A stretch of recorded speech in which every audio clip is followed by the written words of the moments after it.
Você já fez a simples pergunta, por que todo cristão sofre?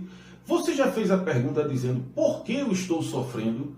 Você já fez a pergunta, por que só esse problema acontece comigo? Esse e outros assuntos nós trataremos aqui logo após a vinheta. Não saia daí.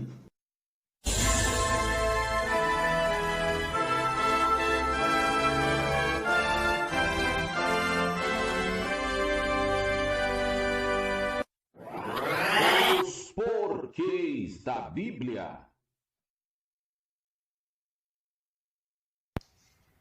Por que o cristão sofre?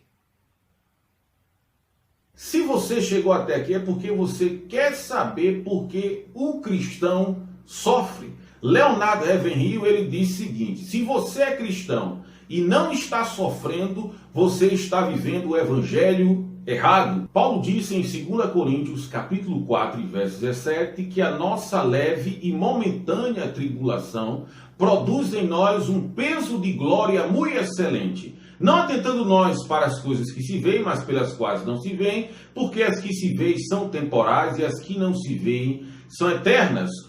O cristão sofre, Paulo está dizendo, para ele sentir o peso da glória de Deus na vida dele. O que é sentir o peso da glória de Deus? É se aproximar mais de Deus nesse momento e ver a graça de Deus operando em meio à tribulação. Por isso que ele vai dizer que nós não devemos atentar para as coisas que se veem, mas pelas quais não se veem, porque as que se veem, as que são palpáveis, são temporais, e as que não se veem, que é Deus e as coisas relacionadas ao mundo espiritual, são eternas.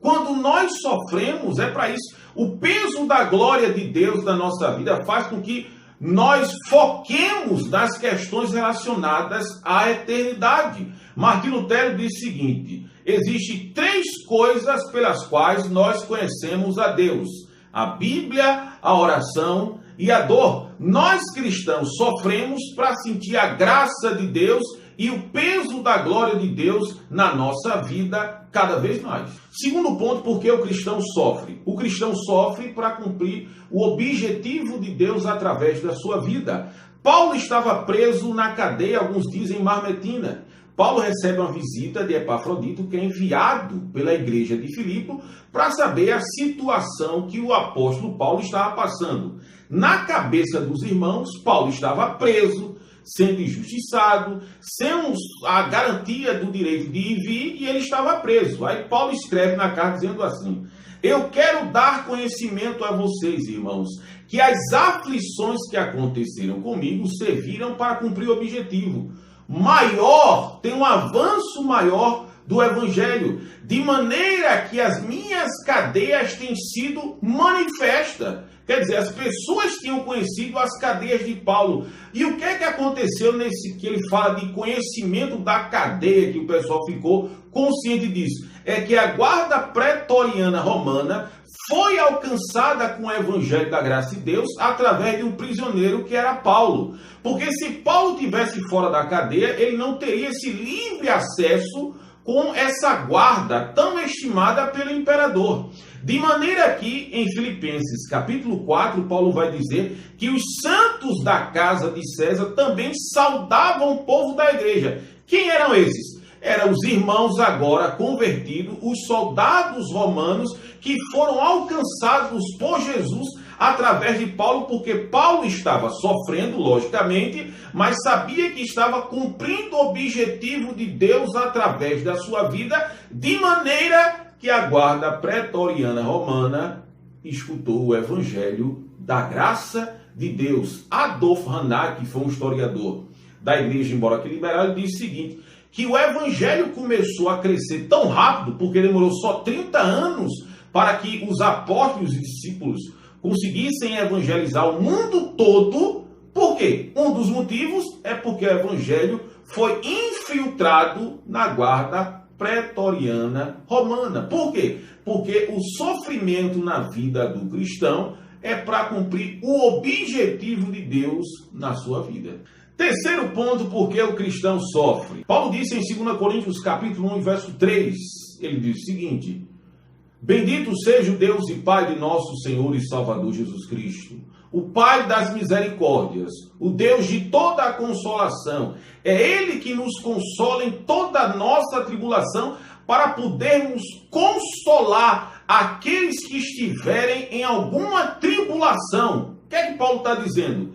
Que nós sofremos, que o cristão sofre para que ele possa consolar outras pessoas com a mesma consolação que ele é consolado por Deus, que é o Pai das misericórdias. Que é isso?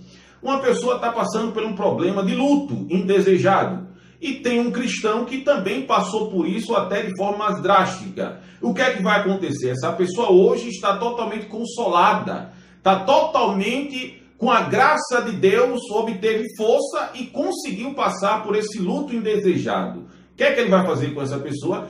Vai ser instrumento de Deus para consolar essa pessoa que está sofrendo com a mesma consolação que Deus deu a ele, mostrando esse Pai da misericórdia, esse Deus de toda a consolação. Só olharmos para os livros, porque só a história de John Peyton, que fala da situação execrável que ele passou quando era missionário, que perdeu a esposa, que perdeu o seu filho, que perdeu o seu pai, e aquela pessoa que manteve a sua fé proba, a sua fé inabalável, porque ele foi consolado por Deus. Quando nós lemos esse livro, nós observamos a dificuldade que ele passou, nós comparamos com a nossa e a partir daí nós somos consolados com a graça de Deus. Por isso que o cristão sofre no terceiro ponto, para que ele possa consolar outras pessoas que estão passando por algum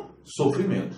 O quarto motivo por que o cristão sofre está lá em 1 Pedro, capítulo 1, verso 6, ele diz o seguinte: em quem grandemente vos alegrais, ainda que agora, sendo necessário passar por várias provações, porque a prova da vossa fé, que é muito mais preciosa do que o ouro que perece, se achem em louvor e honra e glória na revelação de Jesus Cristo. Quarto ponto por que nós sofremos é para provar a nossa fé.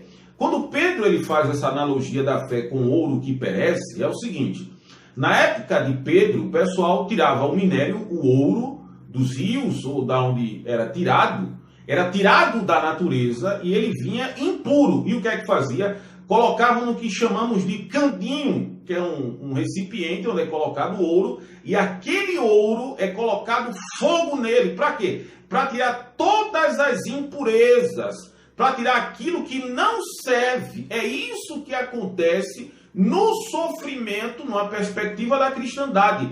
O sofrimento Deus permite para provar a nossa fé e tirar todas as impurezas que ainda existem na nossa vida. Aí Deus permite esse sofrimento. Sabe por quê?